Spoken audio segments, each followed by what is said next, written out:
Hey, this is Rupa, and you're watching Let's Learn with Rupa. Today's video is all about the subject business economics. ఈ business economics అనే subject all universities degree second సెమిస్టర్లో BBA వాళ్ళకు ఉంటుందండి. మిగతా వాళ్ళకు ఉన్న same syllabus BBA వాళ్ళకి మెయిన్గా మేజర్ సబ్జెక్ట్గా అంటే 70 లేదా 75 మార్క్స్కి ఎగ్జామ్ ఉంటుంది. మీరు ఈ బిజినెస్ ఎకనామిక్స్లో మంచి మార్క్స్ తెచ్చుకోవాలి, ఫుల్ కాన్సెప్ట్ నేర్చుకోవాలి అంటే గనక this video is for you only. Because in this video I'm going to explain you each and every important question with simple explanation in Telugu. Business ఎకనామిక్స్లో ఉండే ప్రతి ఇంపార్టెంట్ క్వశ్చన్కి ఆన్సర్ సింపుల్గా సైడ్ హెడ్డింగ్స్ యూస్ చేసి తెలుగులో ఎక్స్ప్లెయిన్ చేస్తాను. So that మీరు explanation విని నేను చెప్పిన సైడ్ హెడ్డింగ్స్ గుర్తుపెట్టుకుని ఈజీగా ఎగ్జామ్లో ఓన్గా రాసుకోవచ్చు. మీ ఎక్స్ప్లెనేషన్తో పాటు మాకు నోట్స్ కూడా కావాలి మేడం, మా దగ్గర టెక్స్ట్ బుక్ గైడ్ ఉంది కానీ చాలా పెద్ద పెద్ద ఆన్సర్స్ ఉన్నాయి, కష్టమైన వర్డ్స్ ఉన్నాయి అంటే కనుక again I'm there for you. నేను ఎలా అయితే సింపుల్గా ఎక్స్ప్లెయిన్ చేస్తున్నానో అంతే సింపుల్ లాంగ్వేజ్తో నేను నోట్స్ కూడా ప్రిపేర్ చేశాను. ఒక్కసారి ఈ వీడియో విని పీడిఎఫ్ ఒక్కసారి చదువుకుంటే మీకు ఈజీగా మంచి మార్క్స్ వస్తాయి. పీడిఎఫ్లో ప్రతి క్వశ్చన్కి డయాగ్రామ్స్ కూడా ఉంటాయి. సో దట్ మీకు ఓ గ్రేడ్ రావాలంటే ఆ డయాగ్రామ్స్ కూడా వేసి మీరు మంచి మార్క్స్ అయితే గెయిన్ చేయొచ్చు. అండ్ పీడిఎఫ్తో పాటు మీకు మోడల్ పేపర్ కూడా వస్తుంది, అంటే మీ ప్రీవియస్ యూనివర్సిటీ పేపర్ వస్తుంది. So that very important questions ఏమున్నాయనేది మీకు ఐడియా వస్తుంది. But that PDF is not for free, it is for a little charges are given on the screen. మీకు పీడిఎఫ్ కావాలి అంటే ఇక్కడ చూపిస్తున్న వాట్సాప్ నెంబర్కి మెసేజ్ చేయండి, నేను పేమెంట్ డీటెయిల్స్ పంపిస్తాను. పేమెంట్ అవ్వగానే మీకు పీడిఎఫ్ అండ్ మోడల్ పేపర్ వచ్చేస్తుంది. ఈ బిజినెస్ ఎకనామిక్సే కాదు, మీకు సెకండ్ సెమిస్టర్లో ఏ సబ్జెక్ట్కి అంటే ఇంగ్లీష్కి, తెలుగుకి, హిందీకి, స్కిల్స్కి, మేజర్ ఆర్ మైనర్ ఏ సబ్జెక్ట్కి పీడిఎఫ్ కావాలన్నా మీరు నాకు మెసేజ్ చేయొచ్చు. అండ్ బల్క్గా అన్ని సబ్జెక్ట్స్ తీసుకుంటే డెఫినెట్లీ నేను కాస్ట్ రెడ్యూస్ చేస్తాను. Now without wasting much time let's get in to unit 1 important questions. ఒక మాట గుర్తుపెట్టుకోండి, నీకు 4th సెమిస్టర్లో స్కిల్ పేపర్గా ఫండమెంటల్స్ ఆఫ్ ఎకనామిక్స్ అనే సబ్జెక్ట్ ఉంటుంది. ఈ బిజినెస్ ఎకనామిక్స్ యూనిట్ 1 సిలబస్, ఆ fundamentals of economics unit 1 syllabus same ఇచ్చారండి. నేను ఫండమెంటల్స్ ఆఫ్ ఎకనామిక్స్ అంటే 4th sem skill paper already explain చేసిన వీడియోస్ మన ఛానల్లో ఉన్నాయి. యూనిట్ 1 సిలబస్ సేమ్ కాబట్టి మీరు ఫండమెంటల్స్ ఆఫ్ ఎకనామిక్స్ వీడియో చూస్తే సరిపోతుంది. యూనిట్ 1లో మనకి ఓన్లీ 4 ఇంపార్టెంట్ క్వశ్చన్సే ఉంటాయి. 4 క్వశ్చన్స్ కూడా మీకు ఎగ్జామ్ పేపర్లో వచ్చేస్తాయి. రెండేమో 5 మార్క్స్కి, రెండేమో 10 మార్క్స్కి. ఆ 4 క్వశ్చన్స్ మీరు చదవాల్సిందే. ఎక్స్ప్లెనేషన్ కావాలంటే వీడియో లింక్ నేను డిస్క్రిప్షన్లో ఇచ్చాను, ఐకాన్లో కూడా ఇచ్చాను, ఒకసారి చూడండి. సో డైరెక్ట్గా యూనిట్ 2కి వెళ్ళిపోదాం. ఈ బిజినెస్ ఎకనామిక్స్ సబ్జెక్ట్లో యూనిట్ 2లో మనకి టోటల్గా 6 కాన్సెప్ట్స్ ఉన్నాయండి. ఈ 6 క్వశ్చన్స్ మీరు టాపర్ అవ్వాలంటే మొత్తం చదివేయండి.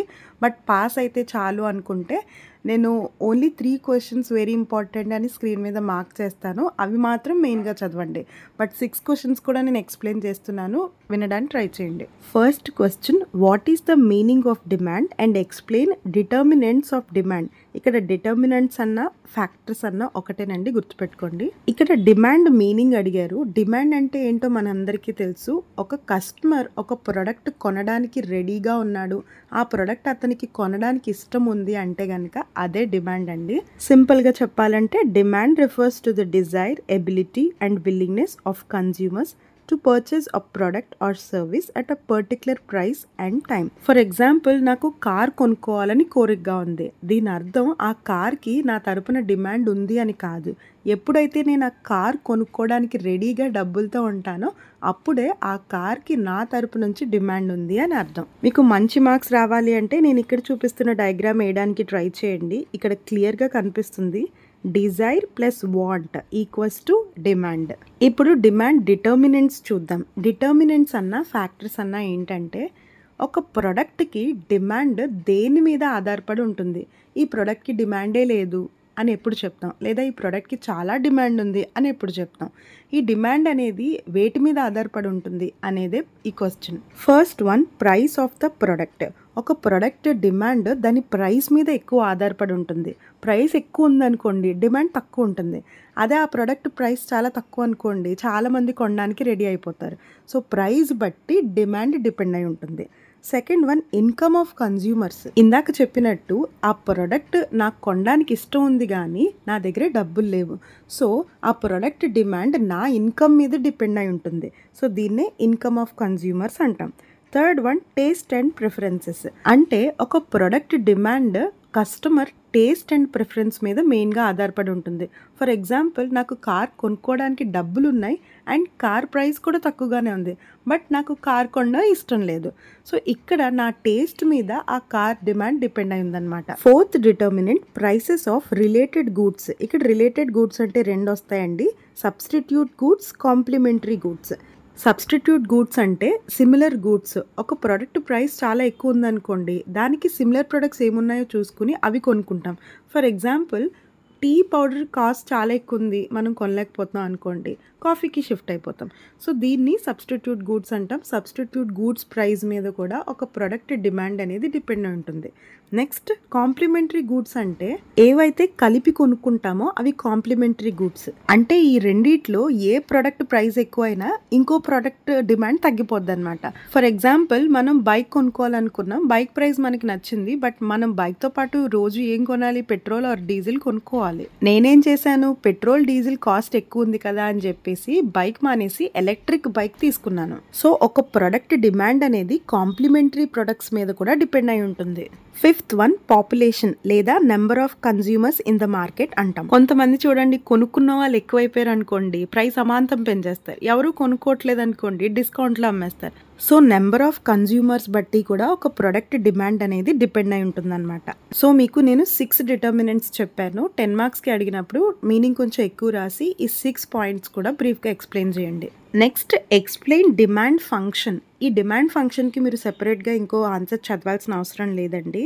డిమాండ్ ఫంక్షన్కి ఒక ఫార్ములా ఉంటుంది. ఆ ఫార్ములా నేను ఒకసారి చెప్తాను, వినండి. QD equals to F of PY PR PC T. ఏంటి మేడం ఈ లెటర్స్ అన్నీ అని అనుకోవద్దు, మనం ఇప్పటి వరకు 6 పాయింట్స్ మాట్లాడుకున్నాం కదా, అవే ఇవ్వండి.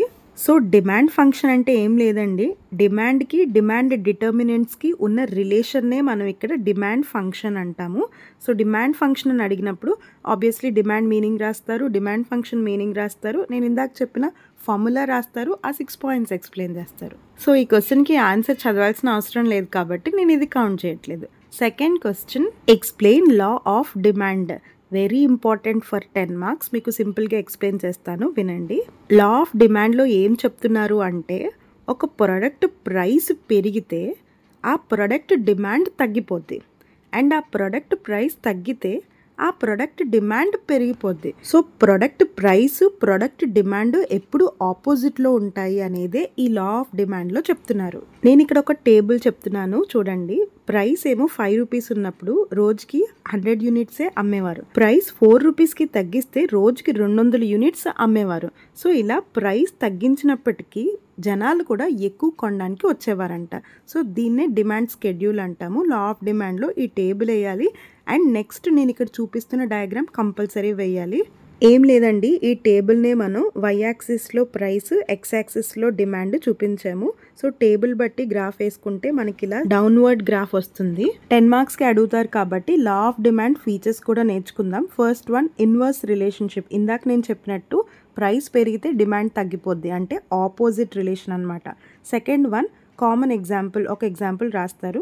Third one, other factors fixed. మీరు గుర్తుపెట్టుకోండి, మనకి ఫ్యాక్టర్స్ 6 ఉన్నాయి కదా, ఇందులో ప్రైస్ పెరుగుతుంది, మిగతావి టేస్ట్ కానీ లేదా ప్రైసెస్ ఆఫ్ రిలేటెడ్ గూడ్స్ కానీ ఇవన్నీ కాన్స్టెంట్గానే ఉంటాయి. అంటే రిమైనింగ్ ఫ్యాక్టర్స్ ఏమీ చేంజ్ అవ్వవు, జస్ట్ ప్రైస్ మాత్రం చేంజ్ అవుతుంది. ఈ ప్రైస్ పెరిగినప్పుడు మాత్రం డిమాండ్ ఎలా చేంజ్ అవుతుంది అనేదే ఈ లా ఆఫ్ డిమాండ్లో ఎక్స్ప్లెయిన్ చేశారు. Fourth one, reason for inverse relation. ఇలా ఆపోజిట్ రిలేషన్ ఎందుకు ఉంది అది మనకు తెలుసు. పీపుల్ ఎప్పుడు మనీ సేవ్ చేయాలనుకుంటారు, ప్రైస్ ఎక్కువ అయింది అంటే ఆ ప్రొడక్ట్ కొనడం మానేస్తారు. సో ఆపోజిట్ రిలేషన్ ఉండడానికి కారణం ఇది. ఇంకోటి సబ్స్టిట్యూషన్ ఎఫెక్ట్. అంటే ఒక ప్రైస్ పెరుగుతుంది అంటే మనం ఆ ప్రైస్ కొనడం మానేసి సబ్స్టిట్యూషన్ ప్రొడక్ట్స్ కొనుక్కోవడానికి వెళ్ళిపోతాం.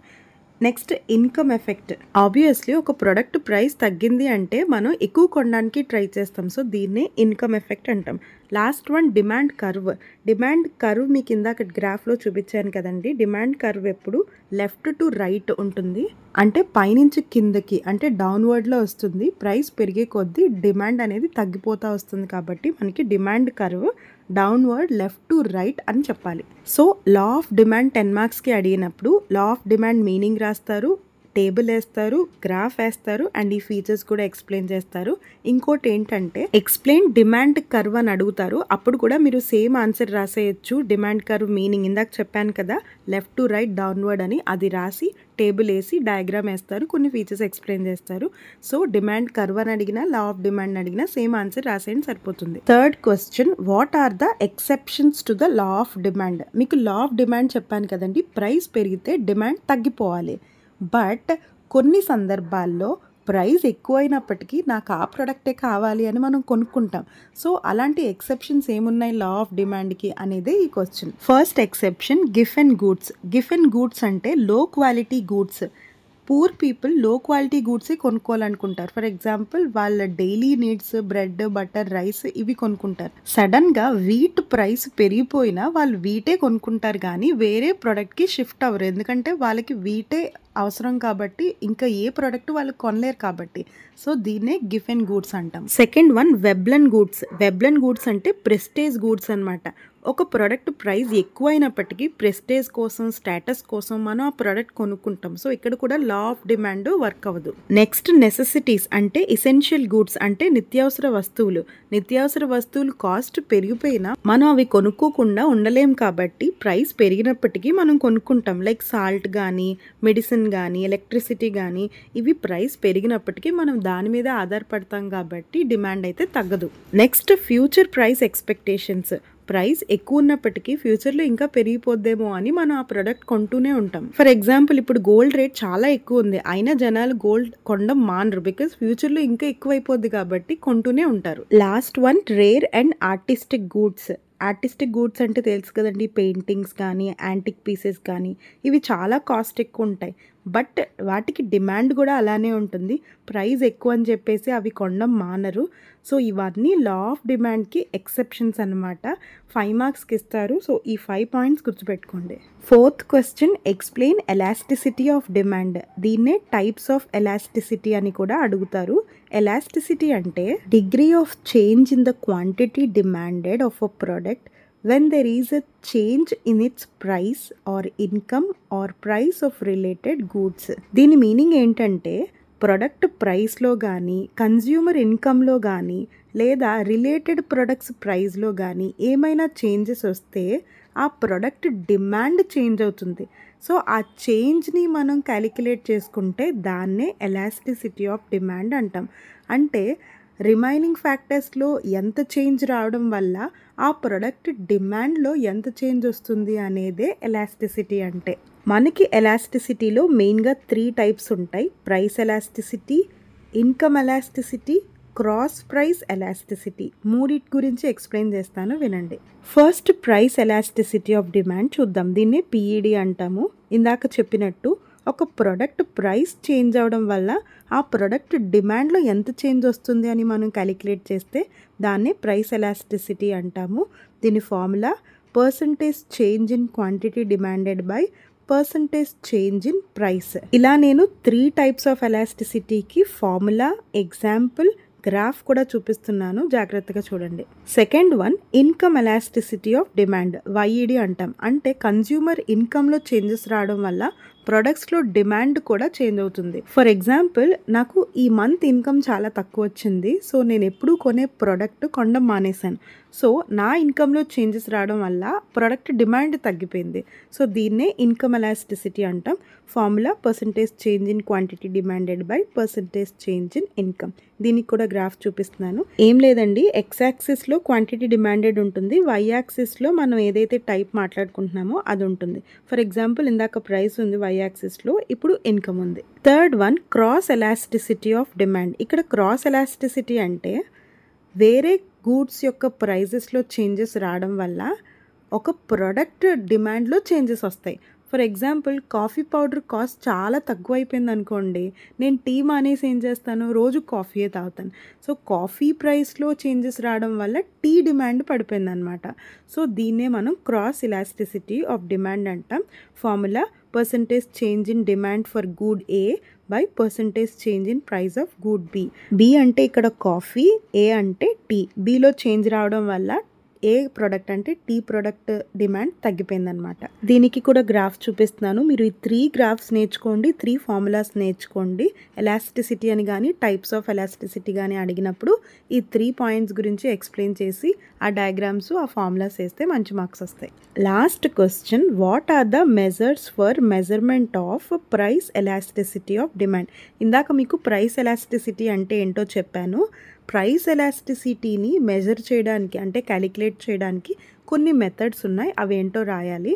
మీరు యావరేజ్ స్టూడెంట్ అయితే ఈ క్వశ్చన్ స్కిప్ చేసేయండి. బట్ అన్ని టాపిక్స్ కవర్ చేయాలి, మంచి మార్క్స్ రావాలి అంటే ఈ క్వశ్చన్ కూడా చూసుకోండి. ప్రైస్ ఎలాస్టిసిటీ మీనింగ్ ఇందాక నేను చెప్పాను. సో ప్రైస్ ఎలాసిటీని మెజర్ చేయడానికి మనకి మెయిన్గా 4 మెథడ్స్ ఉన్నాయి. First one percentage method. ఇందాక నేను ఫార్ములా చెప్పాను కదా, దాన్నే పర్సంటేజ్ మెథడ్ అంటాము. ఇక్కడ నేను ఎగ్జాంపుల్ సమ్ కూడా చేసి చూపిస్తున్నాను. Second one total expenditure method. అంటే ఒక ప్రోడక్ట్ ప్రైస్ చేంజ్ అవ్వడం వల్ల కన్జ్యూమర్ ఎక్స్పెండిచర్ ఎంత చేంజ్ అవుతుంది అనేదే ఈ మెథడ్లో క్యాలిక్యులేట్ చేస్తాం. ఫర్ ఎగ్జాంపుల్ ఈ మంత్ షుగర్ ప్రైస్ 50 రూపీస్ కాస్త 40 రూపీస్ చేశారు, అంటే ప్రోడక్ట్ ప్రైస్ తగ్గించారు. దీన్ని బట్టి నేను ప్రోడక్ట్ కొనడంలో అంటే ప్రోడక్ట్ డిమాండ్లో కూడా కొన్ని చేంజెస్ చేస్తాను. ప్రతి మంత్ నేను 1 kg షుగర్ కొంటాను, బట్ షుగర్ ప్రైస్ తగ్గింది కదా అని ఈ మంత్ 2 kgs కొన్నాను, అంటే ప్రైస్ తగ్గించారని చెప్పేసి నా డిమాండ్ పెంచేశాను. సో దీన్ని ఎలాస్టిక్ అంటాము. బట్ అలా కాకుండా ప్రైస్ తగ్గిందని చెప్పేసి మనం కూడా షుగర్ కొనడం తగ్గించాం అనుకోండి, దీన్నే ఇన్ఎలాస్టిక్ డిమాండ్ అంటాము. అండ్ ఇంకొకటి, షుగర్ ప్రైస్ తగ్గినా పెరిగినా నేను యాజ్ యూజువల్ ఎప్పుడూ కొనేలాగే 1 kg కొన్నాను అనుకోండి, దాన్ని యూనిట్ ఎలాస్టిక్ డిమాండ్ అంటాము. అండ్ ఇక్కడ థర్డ్ మెథడ్ చూద్దాం, పాయింట్ మెథడ్. దీన్నే జియోమెట్రిక్ మెథడ్ అంటాము. Formula lower segment by upper segment. ఏ పాయింట్లో ఎలాస్టిసిటీ ఎంత ఉంది అనేది క్యాలిక్యులేట్ చేయడానికి ఈ ఫార్ములా యూస్ చేస్తాం. Last one arc method. ఈ మెథడ్లో ప్రైసెస్ చేంజ్ అయినప్పుడు ఏ పాయింట్లో ఎంత ఎలాస్టిసిటీ వచ్చింది అని కంపేర్ చేయడానికి ఈ ఫార్ములా యూస్ చేస్తాము. Q2 minus Q1 by Q2 plus Q1 divided by PT minus P1 by P2 plus P1. So ఇక్కడ మనకి Q1, Q2, P1, P2 అంటే ఏంటో ఇక్కడ క్లియర్గా ఇచ్చారు. సో ప్రైస్ ఎలాస్టిసిటీ మెథడ్స్ అని అడిగినప్పుడు మాత్రం ఈ 4 మెథడ్స్ ఎక్స్ప్లెయిన్ చేయండి. సో దీంతో మీకు యూనిట్ 2లో 5 క్వశ్చన్స్ ఎక్స్ప్లెయిన్ చేశాను. ఆల్రెడీ చెప్పినట్టు ఫస్ట్ 4 మెయిన్గా చూసుకోండి, లాస్ట్ది టైం ఉంటే చూసుకోండి. ఈ వీడియోలో చెప్పింది మీకు క్లియర్గా అర్థమైందని అనుకుంటున్నాను. మీకు PDF కావాలంటే మాత్రం వాట్సాప్ చేయండి, వెంటనే PDF విత్ మోడల్ పేపర్ వచ్చేస్తుంది. నెక్స్ట్ వీడియోలో రిమైనింగ్ యూనిట్స్ ఎక్స్ప్లెనేషన్ కూడా అప్లోడ్ చేస్తాను. Until then keep watching. Let's learn with Roopa.